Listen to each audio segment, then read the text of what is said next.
मेरे दोस्त विकास राव के जन्मदिन पर लव यू। हैप्पी बर्थडे विकास राव जी, आप हजारों साल जियो। भाई लोग, जैसा कि आप लोग ने ये छोटा सा क्लिप देखा कि भोजपुरी के अहिरान स्टार टुनटुन यादव ने भी बड़े भैया विकास राव जी को हैप्पी बर्थडे का मतलब विश किया था दोस्तों। हालांकि दोस्तों वीडियो तो मेरे पास आया था दोस्तों, तो सोचा कि क्यों ना आप लोगों को बता दिया जाए।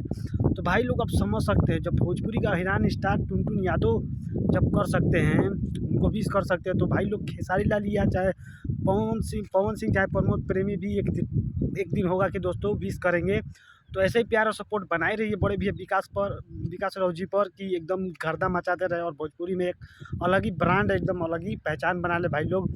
तो भाई लोग सोचा कि क्यों ना आप लोगों को अपडेट दे दिया जाए, तो कमेंट कीजिएगा जरूर दोस्तों, और वीडियो को ज़्यादा से ज़्यादा शेयर कीजिएगा भाई लोग। और ऐसे ही प्यार और सपोर्ट बनाए रहिए भाई लोग, कि एकदम पवन सिंह भी बोल दे एकदम बड़े भैया विकास राव को।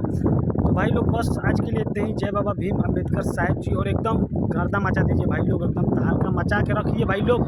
तो आप लोगों के बीच तो हर नया नया तो गाना आ ही रहा है बड़े भैया विकास राव का, तो ऐसे ही प्यार और सपोर्ट बनाए रहिए भाई लोग। बस भाई लोग वीडियो को ज़्यादा से ज़्यादा शेयर कीजिएगा तो भाई लोग